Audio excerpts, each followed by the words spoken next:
England, in the 15th century, a realm of chivalry and courtly love, was also a land teetering on the brink of chaos. The picturesque landscapes and serene villages masked the underlying tensions that were brewing beneath the surface. The country was a powder keg, ready to explode at any moment. From 1455 to 1487, the country was ravaged by a brutal civil war, a conflict that would forever be etched in the annals of history as the War of the Roses. This wasn't just a war fought on battlefields, it was a struggle for the very soul of England. A power struggle that pitted brother against brother, cousin against cousin, all vying for the coveted throne. The stakes were incredibly high and the consequences of defeat were dire. The War of the Roses wasn't a sudden eruption of violence, it was the culmination of decades of simmering tensions. These tensions had been building up over years, fueled by political intrigue, personal vendettas, and a series of unfortunate events. England's defeat in the 100 Years' War had left the country demoralized and economically drained. The loss had a profound impact on the national psyche, creating a fertile ground for internal conflict. The reign of Henry VI, a weak and indecisive monarch, further exacerbated the situation. His inability to assert control and make decisive decisions left a power vacuum that ambitious nobles were eager to fill. With the king's authority weakened, ambitious nobles saw an opportunity to seize power, and England, once united, began to fracture along dangerous lines. The country was now a battleground for competing factions, each with their own ambitions and agendas. The war's nomenclature, the War of the Roses, is steeped in symbolism. The House of York, represented by a white rose, and the House of Lancaster, symbolized by a red rose, became the primary contenders in this deadly game of thrones. Their emblems, these beautiful yet contrasting flowers, became potent symbols of their bitter rivalry, their struggle staining the English soil with the blood of countrymen. The roses were more than just symbols.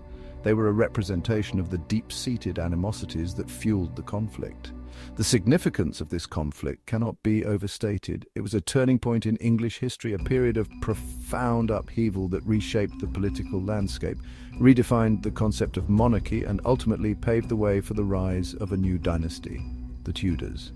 The War of the Roses was not just a series of battles, it was a transformative period that left an indelible mark on the history of England. The rise of the Tudors marked the end of medieval England and the beginning of a new era. The legacy of the War of the Roses is still felt today, a testament to the enduring impact of this tumultuous period in English history. Their emblems, these beautiful yet contrasting flowers, became potent symbols of their bitter rivalry, their struggle staining the English soil with the blood of countrymen. The significance of this conflict cannot be overstated. It was a turning point in English history, a period of profound upheaval that reshaped the political landscape, redefined the concept of monarchy, and ultimately paved the way for the rise of a new dynasty, the Tudors.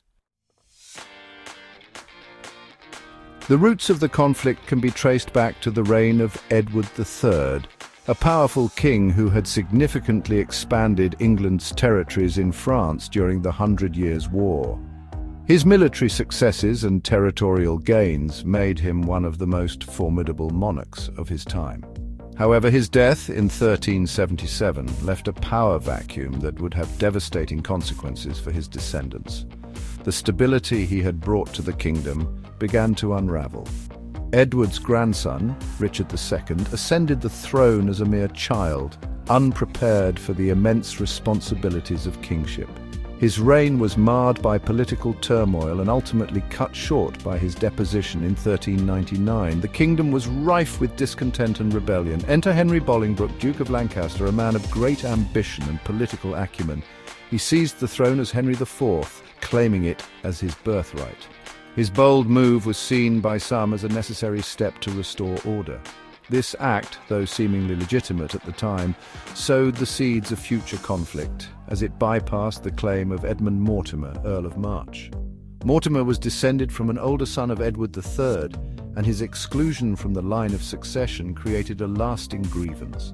The House of Lancaster, founded by Henry IV, managed to hold on to the throne for 2 generations, but their grip on power was tenuous and fraught with challenges. Their rule was constantly under threat from various factions within the kingdom. Henry VI, Henry IV's grandson, proved to be a weak and ineffectual ruler, prone to bouts of madness, a situation ripe for exploitation by ambitious rivals. His mental instability and inability to govern effectively created a power vacuum that ambitious nobles were eager to fill. The House of York, descended from Edmund Mortimer, saw an opportunity in Henry VI's weakness. They believed they had a legitimate claim to the throne. Richard, Duke of York, a powerful and charismatic figure, emerged as the champion of the Yorkist cause. He rallied support from those disillusioned with Lancastrian rule. He argued that his lineage, through his descent from Edward III's third son, gave him a stronger claim to the throne than the Lancastrian king. His claim was not just a matter of ambition, but of perceived justice. The rivalry between these two powerful houses, fueled by ambition, historical grievances, and the thirst for power, ignited the flames of war, turning England into a battleground for their dynastic ambitions. The stage was set for a conflict that would determine the fate of England, a clash of titans that would forever alter the course of English history. The Wars of the Roses, as this conflict came to be known, would see the rise and fall of kings, the shifting of alliances, and the spilling of much blood. It was a period of intense strife and upheaval, a true test of endurance and resilience for the English people. Bloodshed and battle defined the War of the Roses, a series of dynastic conflicts that ravaged England in the 15th century. Key events marked the timeline of this devastating conflict, each battle a step closer to the ultimate resolution. The war was a struggle for power between the houses of Lancaster and York, both branches of the royal house of Plantagenet. The First Battle of St Albans in 1455 saw the Yorkists claim their first victory, setting the stage for further confrontations. This initial clash was a significant moment, demonstrating the Yorkist strength and determination.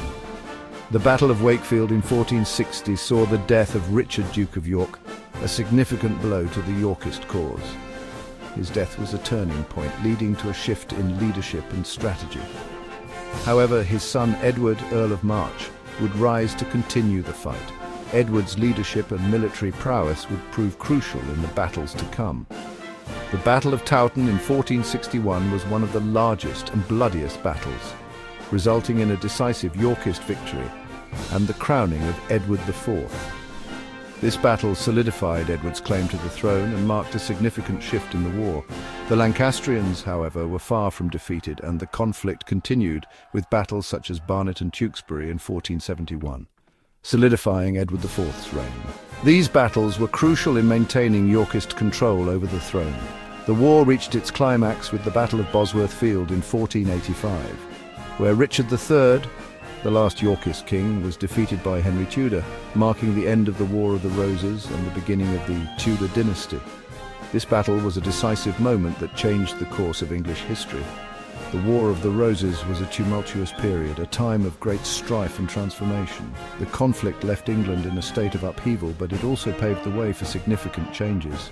Its legacy, the rise of the Tudors, would shape the future of England, bringing an end to the medieval era and ushering in the dawn of the Renaissance. The new dynasty would lead to a period of renewal and transformation for the nation.